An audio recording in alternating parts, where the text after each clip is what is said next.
Well, I think it's an interesting concept, and I'm all in favour of youth engagement and young people becoming more involved in politics, and I think that's great.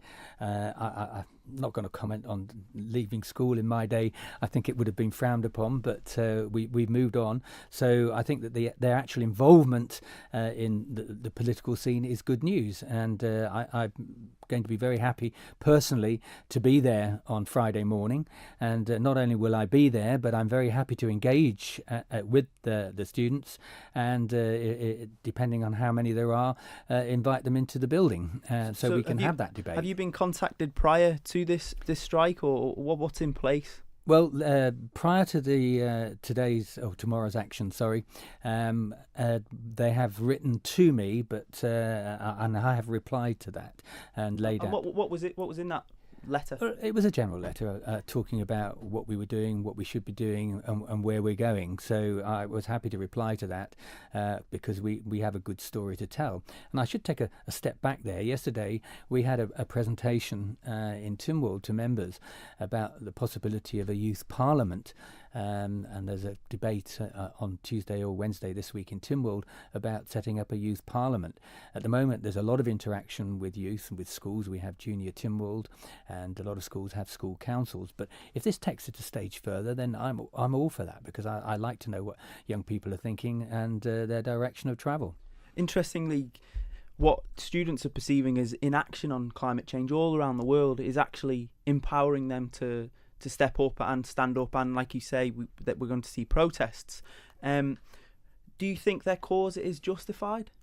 Well, looking at it in the longer term, and I did say this in my letter in reply to theirs, I have children, I have grandchildren, I have a big vested interest in what's going forward. So I want to see a clean and safe planet for those generations ahead of me. And I think there's a lot of talk about inaction today. Well, the reality is we set up a climate change strategy in 2016 as a result of policy debates in 2015.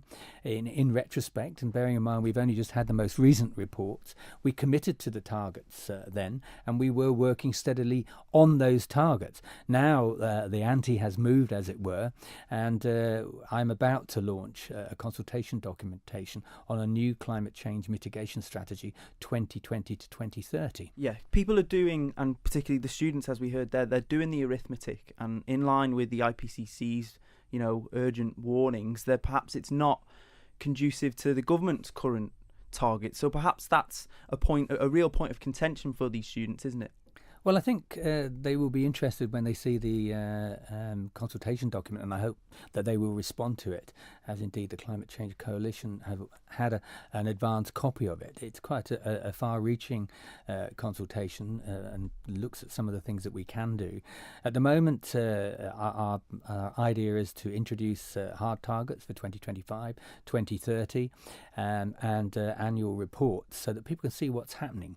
And already working with DOI and the MUA, we're looking at electrification of the Isle of Man, for instance, because I think when our present power station goes offline in the 2030s, it is our intention, or hopefully it will be the intention of the government at that time, to go for renewables, and that will move a large chunk of CO2 emissions from the Isle of Man perspective. So just to clarify and I suppose reaffirm, this strike isn't going to go answered tomorrow. You're prepared to engage, have an open discussion with young people? Very much so. I welcome it. And my grandchildren, one of them is elected to her school council, and she questions me on this quite frequently, and I welcome that debate. And it'll be interesting to see how the Youth Parliament debate goes on Tuesday or Wednesday this coming week. I think young people have a lot to say, and we should listen.